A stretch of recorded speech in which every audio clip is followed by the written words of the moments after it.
পাকশালা কবিতার ছন্দে ভিডিও দেখে রান্না করুন মনের আনন্দে। নমস্কার বন্ধুরা, শাওন পাকশালাতে সবাইকে স্বাগত জানাই। আজকে আমি বানাবো চীনাবাদামের 65। তার জন্য তো চীনাবাদাম লাগছেই। আমি এই সাদা চীনাবাদামটা পেয়েছি, এটা ভিজিয়ে রেখেছিলাম 2 ঘন্টার মতো। আপনারা যদি লাল বাদাম পান সেটা দিয়েও করা যাবে। লাল বাদামটা দিয়ে করলে লাল বাদামের টেস্টটা একটু বেশি ভালো হয়, কিন্তু আমি লাল বাদামটা পেলাম না, আমি সাদা বাদামটা পেয়েছি। আমি এটা দিয়েই আপনাদেরকে এই ভিডিওটা শেয়ার করছি। এই বাদামের 65টা করার জন্য আর লাগছে রসুন কুচি, আদা কুচি, কয়েকটা নিয়েছি কারি পাতা। আমি শুকনো কারি পাতা নিয়েছি, ফ্রেশ কারি পাতা পাইনি।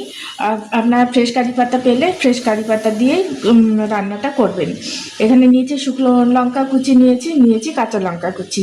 এখন আমি 65টা করে নেব। চীনাবাদামের 65টা করার জন্য প্রথমে কয়েকটা জিনিস দিয়ে চীনাবাদামটাকে ভেজে নিতে হবে। তার জন্য আমি চীনাবাদামটা একটা অন্য পাত্রে, বড় পাত্রে নিয়েছি। এখন এর মধ্যে দিয়ে দেবো কর্নফ্লাওয়ার। আপনাদের চীনাবাদামের পরিমাণ অনুযায়ী কর্নফ্লাওয়ারের পরিমাণ বাড়িয়ে বা কমিয়ে দেবেন। দিচ্ছি কাশ্মীরি লঙ্কার গুঁড়ো, দিচ্ছি পরিমাণ মতো লবণ, দিয়ে দিচ্ছি হলুদের গুঁড়ো সামান্য, দিয়ে দিচ্ছি রেড চিলি সস। এগুলো দিয়ে সবগুলোকে দিয়ে আমি এখন চীনাবাদামটাকে মেখে নেব। কড়াইতে সাদা তেল গরম করতে বসিয়ে দিয়েছি, তেলটা গরম হয়ে গেছে। এখন আমি এর মধ্যে এই ম্যারিনেট করা চীনাবাদামগুলো দিয়ে দেব। আঁচটাকে লোতে দিয়ে আমি এগুলোকে ভেজে নেব।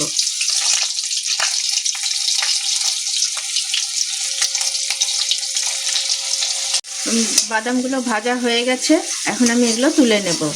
আর গ্যাসের আঁচটাকে লোতে দিয়ে আমি বাদামগুলো ভেজে নিয়েছি। বাদাম ভাজা তেলটা বেঁচে গেছে, ওই তেলের মধ্যেই আমি এই 65টা পুরো রান্নাটাই করে নেব। প্রথমে দিয়ে দিচ্ছি রসুন কুচি, দিয়ে দিচ্ছি আদা কুচি। সমস্ত রান্নাটাই কিন্তু আমি লো ফ্লেমে করব। দিয়ে দিচ্ছি শুকনো লঙ্কা কুচি, দিয়ে দিচ্ছি কাঁচা লঙ্কা কুচি, দিচ্ছি কারি পাতা।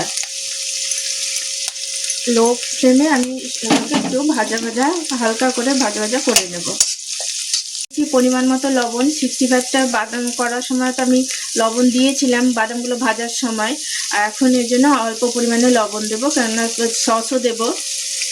দিয়ে দিচ্ছি এখন শেজওয়ান সস, দিচ্ছি টমেটো সস, দিচ্ছি রেড চিলি সস, দিয়ে দিচ্ছি গ্রিন চিলি সস, দিয়ে দিচ্ছি অল্প ডার্ক সয়া সস। সমস্ত কিছুর সাথে রসুন, আদা, লঙ্কার সাথে সমস্ত সসের সাথে ভালো মতো করে মিশিয়ে নেব। কিন্তু লোতেই রেখেছি। এখন আমি এর মধ্যে দিয়ে দেবো যে চীনাবাদামগুলো ভেজে রেখেছিলাম, সেটা দিয়ে দিচ্ছি। এটা খেতে দুর্দান্ত লাগে। সন্ধ্যেবেলা চা কফির সাথে বা বাচ্চাদের সন্ধ্যেবেলা কোনো স্ন্যাক্স হিসাবে আপনারা এটা করে দিতেই পারেন। খেতে অসম্ভব ভালো লাগে এবং চটজলদিও হয়ে যায়। আমার রান্নাটা কমপ্লিট হয়ে গেছে, আমি গ্যাস অফ করে দিচ্ছি। এটা সার্ভ করার জন্য একদম রেডি। এটা খেতে দুর্দান্ত লাগে। রিকোয়েস্ট রইল আপনারা একবার হলেও এটা বানিয়ে খাবেন। আর খেয়ে ভালো লাগলে আমার চ্যানেলটিকে সাবস্ক্রাইব করবেন, লাইক করবেন, শেয়ার করবেন এবং কমেন্ট করে আমার পাশে থাকবেন।